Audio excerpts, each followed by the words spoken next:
Hey there everyone, this is Samuel Johnson and welcome back to the Steven Universe Retrospectives. And today we're going to be discussing episodes 83 and 84 of Steven Universe, Hit the Diamond and Steven Floats. Now, once again, a recap. Peridot has now joined the Crystal Gems. The reason for this is because because they wound up teaming up with her to stop a gem super weapon located beneath the Earth, and in the process of them working together, she got to know them, started to care about the Earth, and decided to pretty much give the double middle finger to Homeworld. As such, after joining the team, she's decided to stay at Stephen and Greg's barn, with all the crap.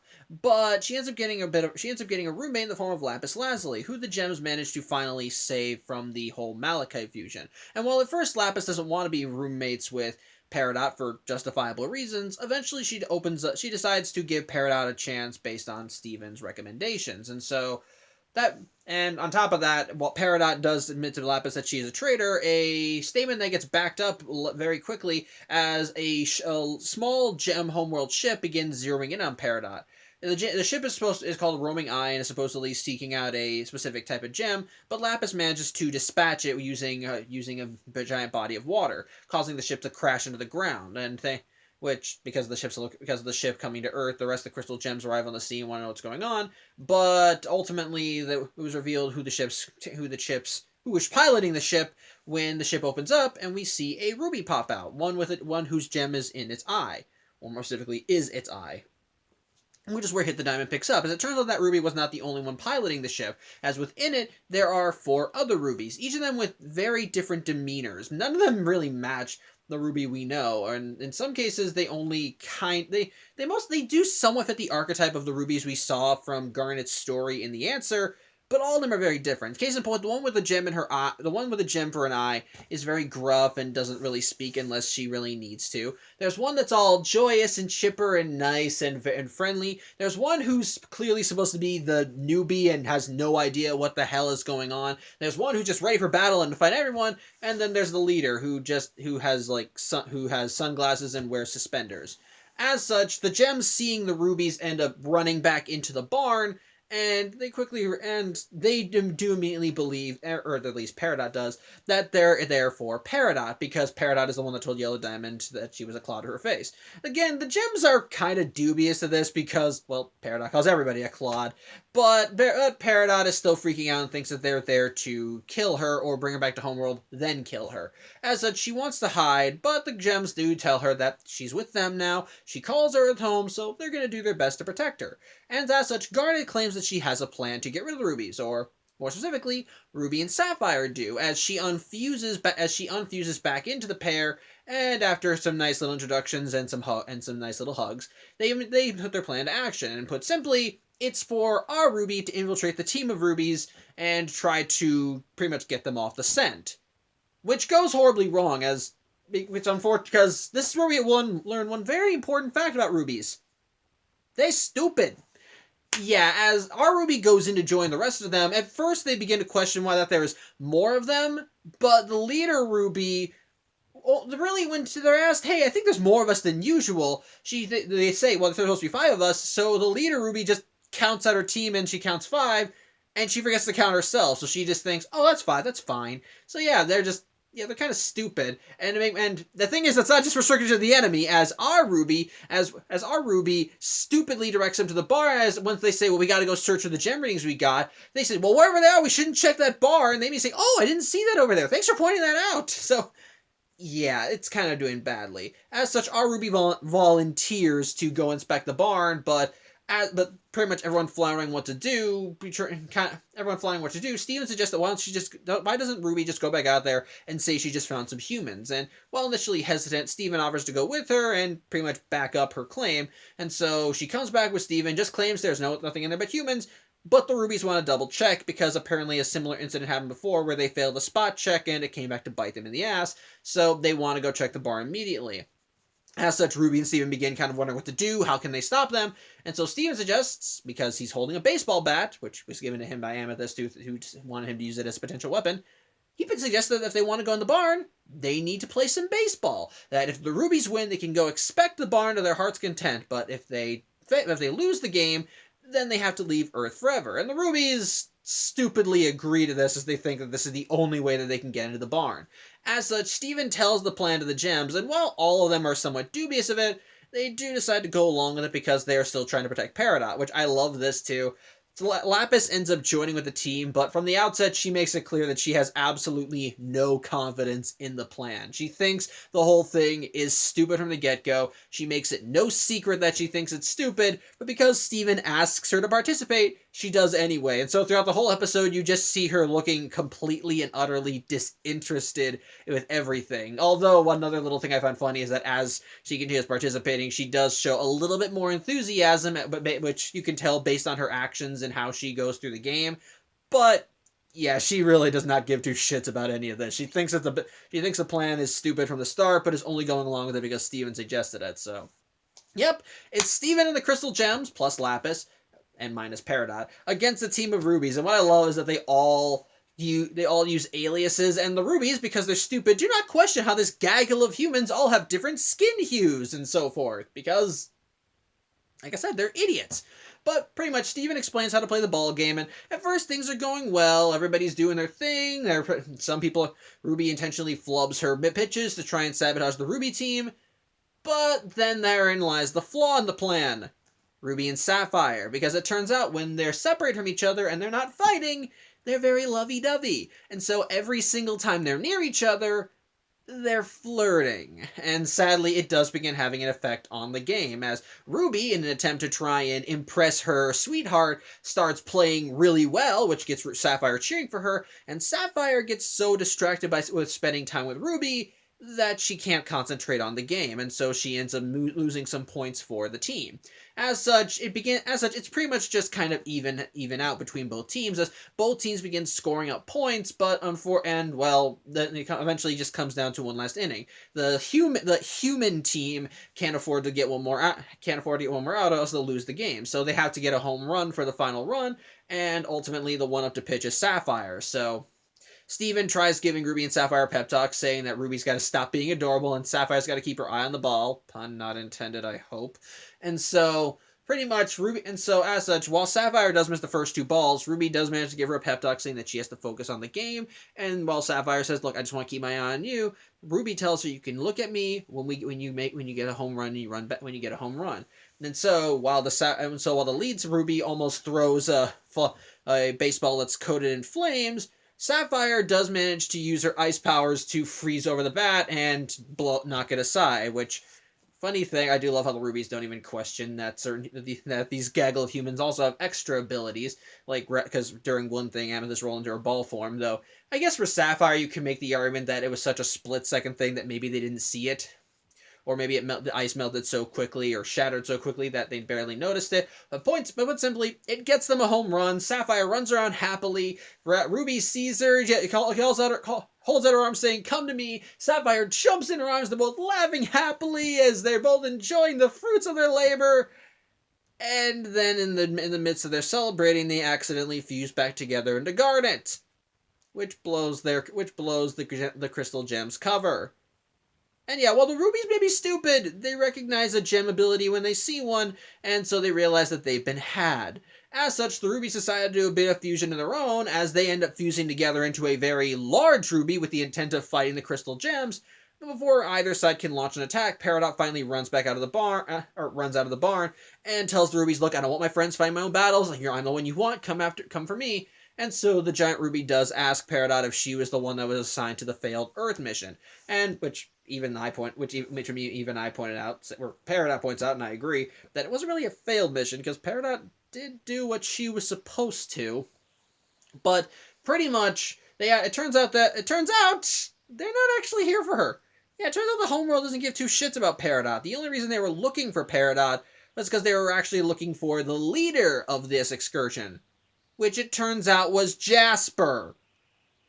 Yeah, I guess while Peridot was the one assigned to the mission, Jasper was the one calling the shots. So yeah. Perry's just full of herself.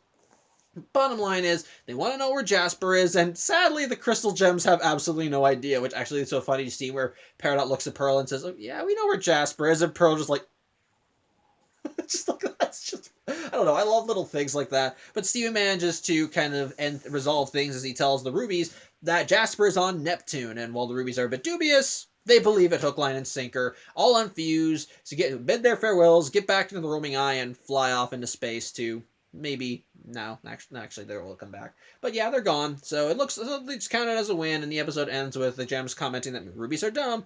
Well, Garnet says, not all of them, and that's where it ends, but, so...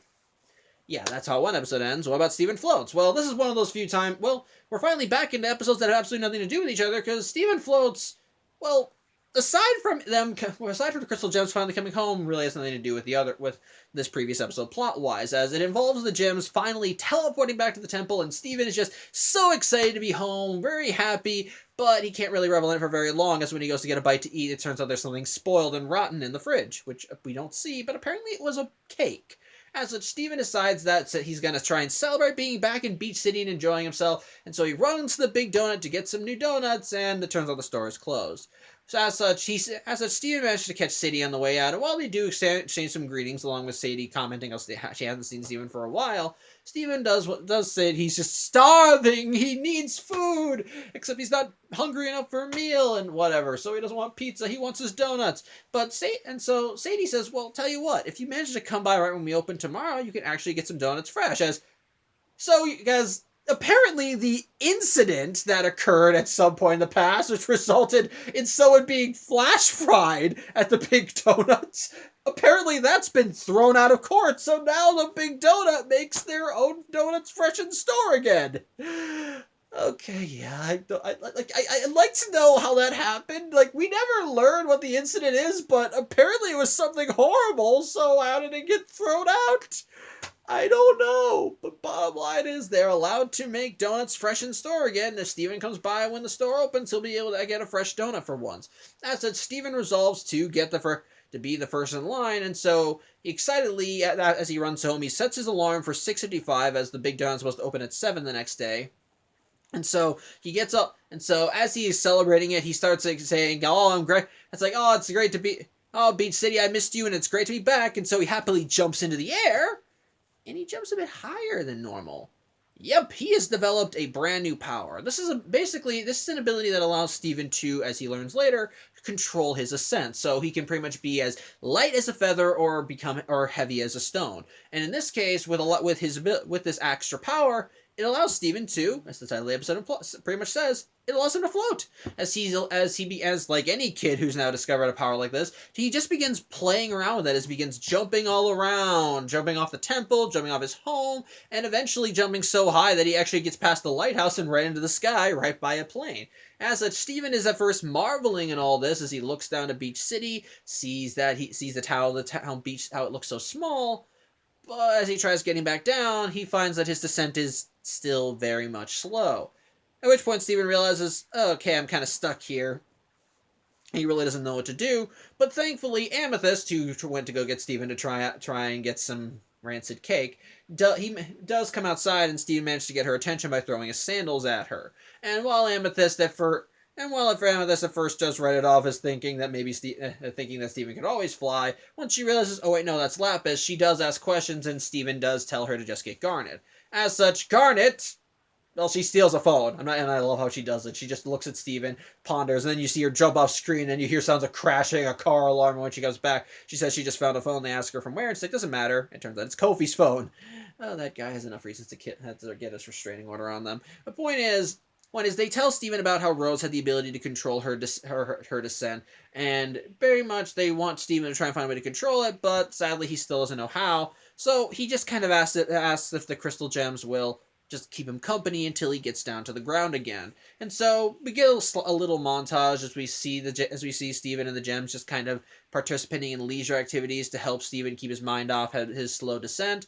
And for a while it does seem to work, but sadly Steven's descent is so slow that by the time he's actually starting to get a little past the clouds, the sun is already coming up. And so while Steven and the gems are playing, his alarm goes off, and when Steven hears it, he remembers, oh shit, my fresh donuts. And so that's when he begins getting more hectic and wanting to get down. And sadly the gems sadly the gems are still not this gem still don't know how to make him fall faster, even trying to weigh him down, but because of Steven's super strength, all it does is kind of smush him a little, and, well, it just kind of leads to nothing.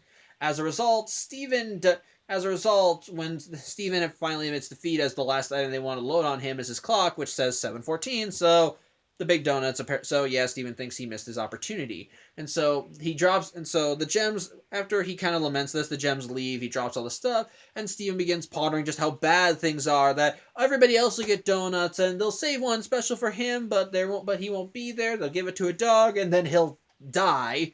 And in his melodramatic state, he starts falling faster. And that's when Steven realizes how his powers work. They're tied to his emotions, like all of his powers. And so pretty much Steven realizes the more positive emotions he feels, the lighter he is. The more negative emotions he feels, the heavier he gets. So, and since Steven's now lamenting how he might not get a donut, he's now plummeting to the earth. And so he's got to find some way to slow his ascent before he becomes until he becomes a squashed fly. I know there's a better analogy, but I swear to God, I'm going to remember it when I'm done recording. The point is, he'll just be a pile of Steven mush. As such, Steven does try thinking of various things, but he eventually settles on the crystal gems, and that does manage to slow his ascent enough so that he doesn't become paste on the sand or on the beach. But he does still smack his head. But once Steven lands on the ground and runs to the crystal gems to get a hug, Garnet stops him and says, "Quick, run to the big donut. There's no time to waste." And so he runs off. And it turns out he's right there on time, as on Sundays, which is apparently the day they're on, the big donut opens at 7:30. So Steven's right on time. And so he runs in. Sadie's already got a fresh donut made for him. And so as Steven is excitedly happy to get it, he once more jumps in the air and slams his head on the ceiling. So that's a thing. All right, so thoughts on both episodes. Hit the Diamond, I think, is a nice way of essentially, ending the whole barn arc, because I think it's just some nice little antics to help further cement the new dynamic, how the gems essentially helps cement the Crystal Gems' relationship with Peridot, while also giving us a bit more. I'm not going to say giving us some more lore, but kind of expanding on what we've learned in these last few episodes. Because as we learned with Peridot, and from seeing from the Answer storyline, we do see that gems come. We do see that gems come in variety. That there are multiple versions of the same gem running around doing doing the same task in different areas. And so, from what we learned from the Answer, a Ruby's job is just basically to be a grunt soldier. And so, like with when we saw the yellow diamond's pearl, allowing us to see a variation on a gem we know, this now allows us to get more of a variation with the rubies. And quite frankly, their dynamic is hilarious. I love basically, I think that's the meat of the episode. Just the rubies and basically just the antics of the crystal gems versus the rubies, because as the episode likes to exemplify, the rubies are stupid, and they're only really doing this because they think it's required in order to search the barn. And what makes it better for me is that they have all these varying demeanors to them that can either be helpful to their team or a hindrance. As case in point, the one that likes to fight, that could be good for battle tactics, but she wants to pick a fight with everybody. The nice Ruby is pretty much just nice to everyone. The newbie Ruby is just kind of slow, and basically, in the beginning, they're just archetypes, and they pretty much stay that way for their subsequent appearances, which there's one more, I'll talk about that when it comes to that. But pretty much just in the beginning, they're all just basic archetypes, none of which really match the Ruby we know, except for the fact that they're all stupid.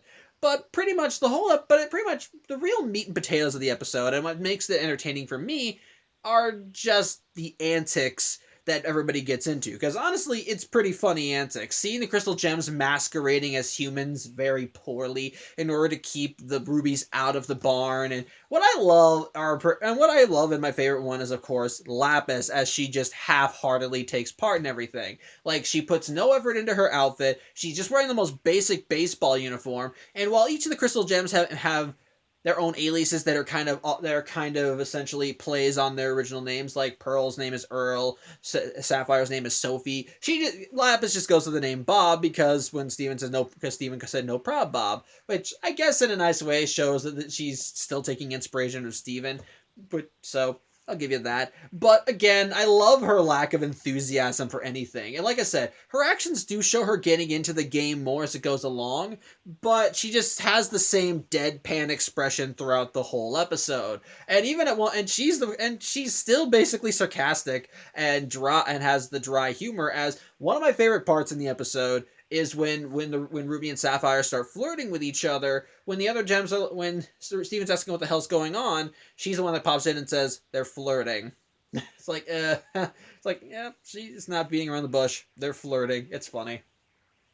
But pretty much just the whole gist of the episode are just the antics that both teams get into as they play baseball with each other. The Rubies as they try to play through the game, their antics with each other, seeing Ruby and Sapphire once again as characters in the show and seeing more of their dynamic, which, yeah, they're flirting. It's pretty cute. I do like it. It's just nice seeing them interacting with each other, kind of working off each other, giving little banter, and it does lead to some funny moments as their flirting does interfere with the mission, and basically by the end, they do kind of have to get their heads out of their own asses to try and get everything back on track.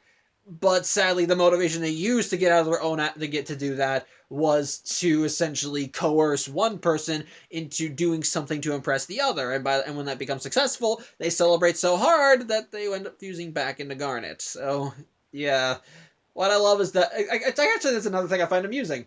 Garnet was the one that proposed the idea of tricking the Rubies, and it's ultimately because of Garnet that the plan fails. So good on you, Garnet. Good on you. But yeah, it's just pretty much the whole episode is just antics and hijinks, topped off by the fact that when Peridot finally turns herself over to the Rubies, it turns out she wasn't the one they wanted. And what makes it even better is that you learn that Peridot wasn't as big a deal as she said she was, which makes sense because Peridot likes to embellish a lot. But yeah, it turns out she wasn't even the leader of the mission to go to Earth. She was mostly working. She was working under Jasper, which actually explains why Jasper was able to redirect the mission when she learned about Rose Quartz, because she was the one in charge. The only reason she was going to Earth was because Peridot was having issues, so they went there. In other words, Peridot is just the science person, and who was telling her commanding officer, I'm having problems with this mission. I need to get to Earth. And so she said fine. And then when they finally got there, Jasper was like, really, this is the problem you have. Just blast them so we can get out of here. I love that. I find that hilarious, and it just showcases that even among that Peridot is just a drone, pretty much. Not as low level as a Pearl should be or a Ruby, but she's not a big deal, and it's hilarious. The point where the bad guys don't even give two shits about her. Yeah, Yellow Diamond got mad when Peridot insulted her to her face, but at the end of the day, Peridot was just another gem. Nobody cares. And by hell, when Peridot gets another chance to see Yellow Diamond later in the series, she tries to call back to everything and say, "Hey, you remember me?" And Yellow Diamond's around and says, "No." It's great.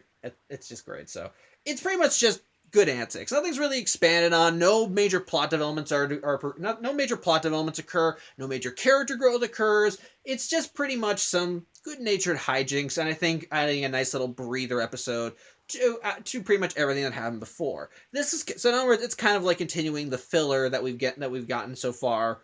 Or basically the epilogue. I am screwing up a lot in this one.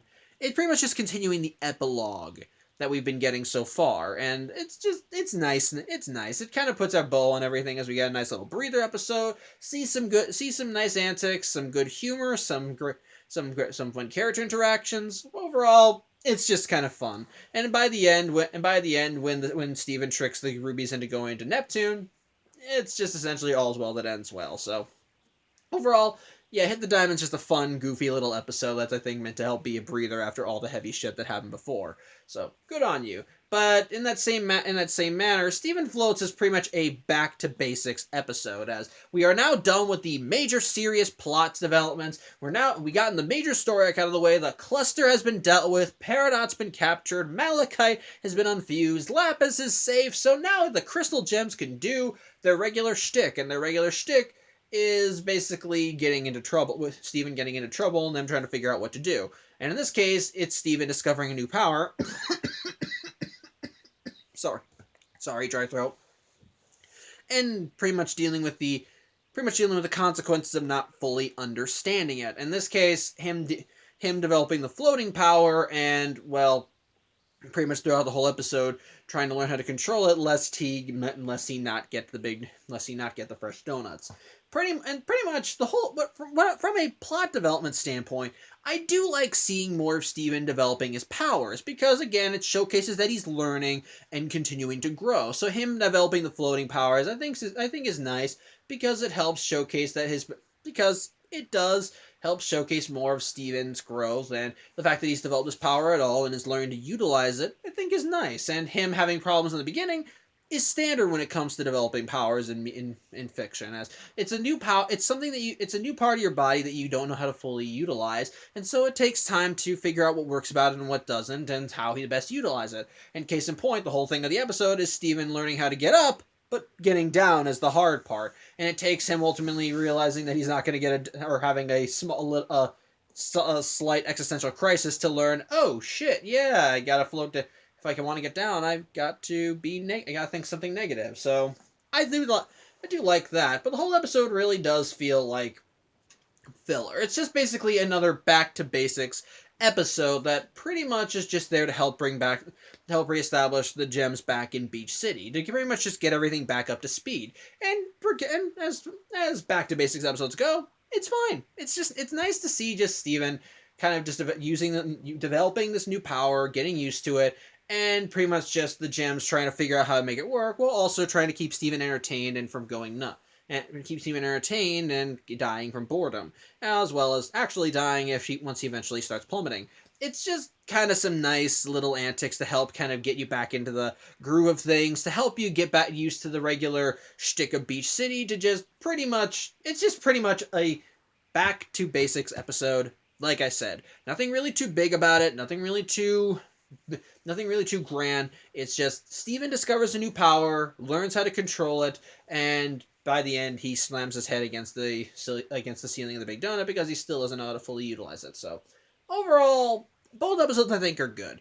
The Hit the Diamond episode was a nice little breather episode that kind of help ease us back into things and calm us down after all the character stuff and heavy plot stuff that happened in the previous story arc. While the which is exemplified by the fun story, which is exemplified by fun character interactions and some good humor and the antics that we get into. While the Stephen Floats episode is a nice back to basics episode to help continue reaffirming what happens in the episode and to help reaffirm the status quo back to how it was before, while also kind of developing things a little bit more and by the end just showcasing. It's just, like I said, back to basics episode. I'm sorry, I'm repeating myself a lot here. It's just a back to basics episode that just really helps set the foundation once again and gets us back into the groove of things, while also kind of giving us some minor development for Steven. So overall, both episodes are fine. One's a nice breather episode, one's a nice back to basics episode. So overall, good time. Both of them are a good time. Nothing too big, nothing too grand, but still pretty entertaining. So yeah, that's about it. Thank you for watching. I'm Samuel Johnson. I apologize if I flubbed this vlog up. And next week, we're going to be, once again, the Steven Universe Retrospectives is going to go on another hiatus, as next week I'm going to be looking at Ant-Man and the Wasp, Quantumania. But we will be returning in 2 weeks, as we actually see the return of Marty! So, I hope to see you then, and until next time, hope you have a good night. I'm Samuel Johnson, and see you then. Take care.